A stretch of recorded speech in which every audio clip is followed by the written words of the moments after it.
Let's say you want Prius-like MPG, but you're also scared of hatchbacks and require more utility than a sedan can offer. Niro, baby!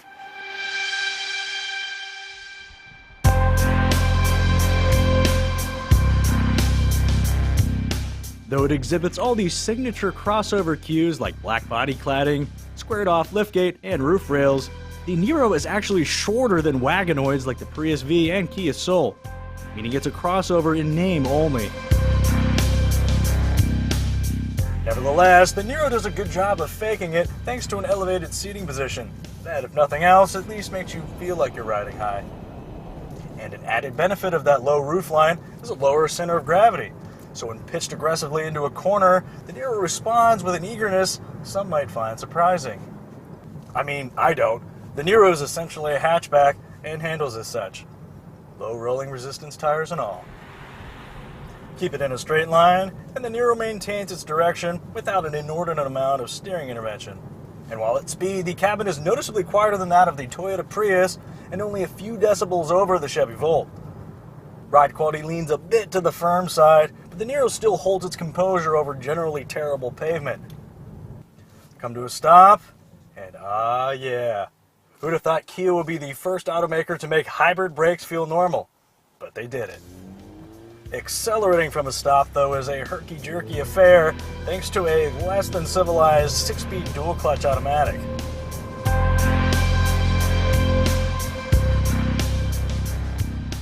Connected to that clunky gearbox is a 1.6-liter gasoline engine working in concert with an electric motor and lithium polymer battery to produce a total system output of 139 horsepower and 195 pound-feet of torque.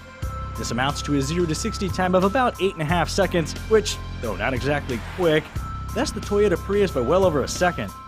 Take a break from battling hot rod Prius drivers for pinks, and the EPA says you should see up to 52 mpg in the city and 49 mpg on the highway. Just be aware that those figures can drop by as much as 6 and 9 respectively in the heavier, more feature-laden touring model like our test unit.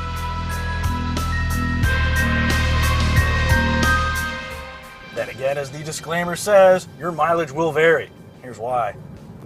While hypermiling and pissing off pretty much everyone around me, I managed to log almost 55 miles a gallon in a near 50-50 mix of city and highway driving. But when traveling at a more normal rate of speed, our fuel economy average dropped to just over 40 miles a gallon. Before you ask, this is not indicative of all hybrids. Some, like the Prius and Accord, respond more favorably to moderately spirited driving.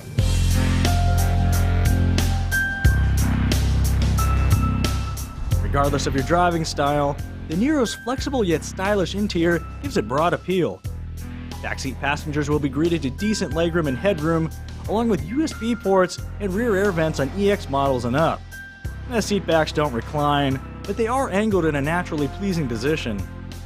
Flipping up the lightweight hatch exposes an appropriately sized cargo area capable of housing a pair of carry-ons, or one police dog, along with a handy underfloor storage compartment.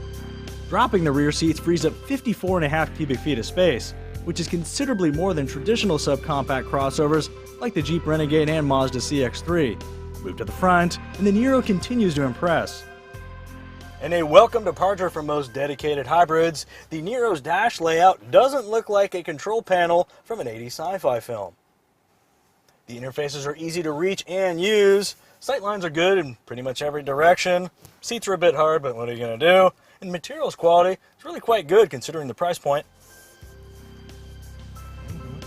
And that price point begins just shy of $24,000 including destination fees for the MPG leading FE trim. That is, according to the EPA. But since the FE and LX both return virtually identical fuel economy in the real world, not to mention the fact that the LX includes additional standards like roof rails, passive entry with push-button start, and the aforementioned underfloor storage box for only $300 more, the LX is clearly the better buy.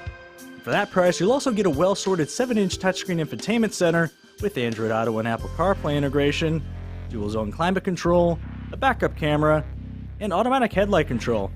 Drop $32,500 on a loaded touring model, and you'll drive away with HID headlights, leather, heated and ventilated front seats, an 8-speaker sound system by Harman Kardon, as well as active safety aids like automatic pre-collision braking, lane departure warning, and adaptive cruise control.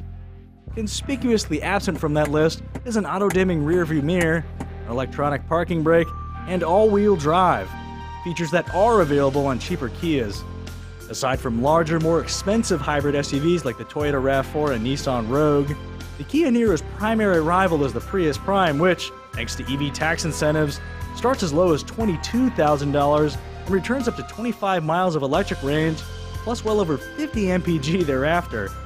But it looks like even so, the Niro reigns supreme when it comes to cargo space, acceleration, and not looking like a hatchback.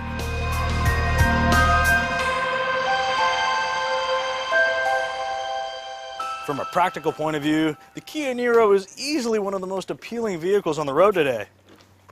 Plus, it looks pretty good. And considering this is Kia's first attempt at a dedicated hybrid, color me impressed.